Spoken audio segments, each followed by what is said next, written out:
Assalamualaikum. Waalaikumsalam. Hai teman-teman yang di rumah. Baiklah, kembali lagi dengan saya Azza Fitriani. Kita kembali lagi dengan acara podcast yaitu CG, Sepatu Generation.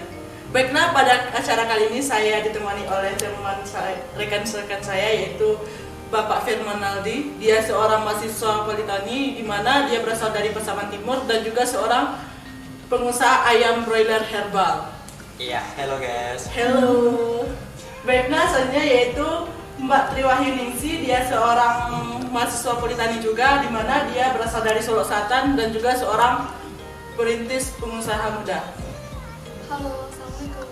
Waalaikumsalam. Baiklah, mereka ini merupakan seorang pengusaha di mana mereka memanfaatkan hasil limbah pertanian dijadikan pakan ternak. Kita pada acara kali ini kita membahas tentang limbah pertanian. Kalau berbicara tentang limbah, apa sih pengertian limbah kan? Menurut saudara sih apa sih pengertiannya? Ya, menurut saya limbah pertanian itu merupakan sisa dari produksi pertanian. Nah, limbah pertanian ini bisa berupa jerami padi, jerami jagung, bungkil kedelai, bungkil kelapa sawit, ataupun bisa limbah sayuran, begitu. Kalau menurut saudara apa sih manfaat dari limbah tersebut? Ya, di sini manfaat dari limbah itu dapat mengurangi tenaga kerja dari pertanian.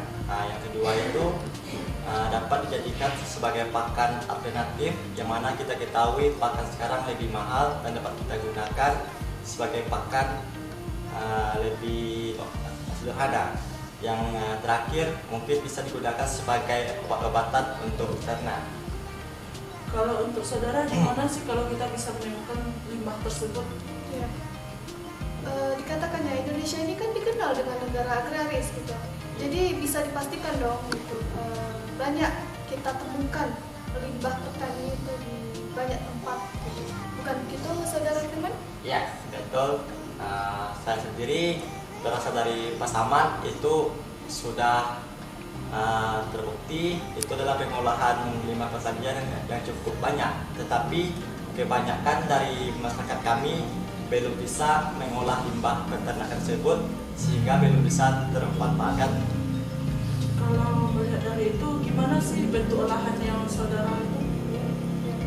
Kami di sini ya mengolah, ada beberapa pengolahan. Contohnya itu pengolahannya cukup mudah ya, dan pastinya murah meriah karena kita memanfaatkan limbah pertanian untuk dijadikan pakan ternak ya saudara Firman. Nah di sini kami biasanya jerami padi dijadikan fermentasi, bisa dijadikan amuniasi ataupun selase. Nah, mungkin segitu. Kalau saudara biasanya menggunakan teknologi apa sih yang saudara pakai untuk pakan tersebut? Ya, teknologi yang bisa saya gunakan itu seperti ragi tahu, ragi tempe, urea, dan EM4. Kalau saudara lihat apa sih dampak yang ditimbulkan dari limbah ini?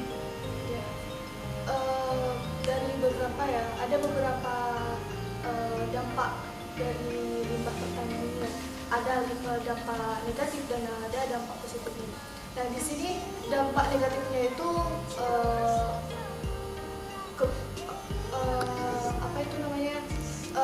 pencemaran udara karena akibat dari pembakaran limbah pertanian tersebut ya saudara teman. Nah selanjutnya yaitu polusi.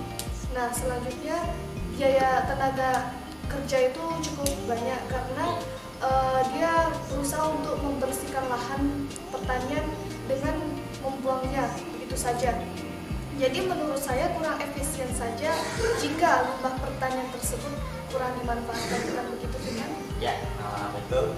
Atas penyampaian dari saudari Yun tadi, yang mana apabila limbah pertanian itu termanfaatkan, otomatis itu dapat mengurangi tenaga kerja. Otomatis selain itu dapat membersihkan lahan pertanian. Jadi cukup banyak ya kalau untuk manfaat limbah. Kalau gitu kan saya dengar bahwa saudari menggunakan daun pepaya yang digunakan ekstrak untuk pakan. Jadi bagaimana sih daun yang Anda gunakan itu? Ya. Di sini kami menggunakan daun pepaya ya untuk dijadikan ekstrak untuk broiler gitu ya.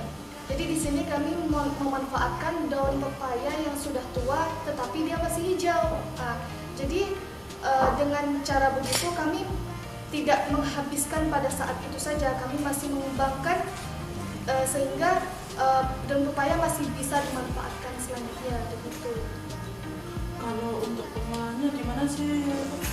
Ya, yang pertama itu siapkan 50 gram daun pepaya segar, lalu ditambah 150 ml air di dalam blender. Selanjutnya coba di blender secara merata. Nanti kalau sudah merata, coba pisahkan antara ekstrak dengan airnya. Nanti ketika dikasih sama ayam, kasih aja 5 ml untuk 1 liter air. Kalau untuk umurnya umur berapa ya ayam itu bisa dikasih ekstrak daun pepaya itu? Di sini kami memanfaatkan ekstrak daun pepaya. Kami melakukan pemberiannya itu pada umur 1 hari sampai umur 2 minggu. Nah, pada saat itu kami melakukan pemberiannya itu sehari itu selama 2-3 kali dalam sehari gitu.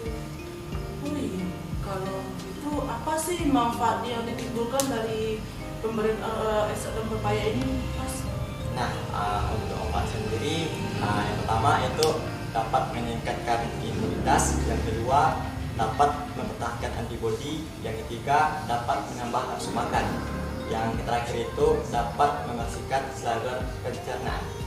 Jadi kalau melihat dari tadi bisa dibilang kalau ayam saudara itu ayam herbal gitu kan? Oh iya, sangat betul itu. Karena kami memanfaatkan daun pepaya untuk dijadikan ekstrak gitu kan.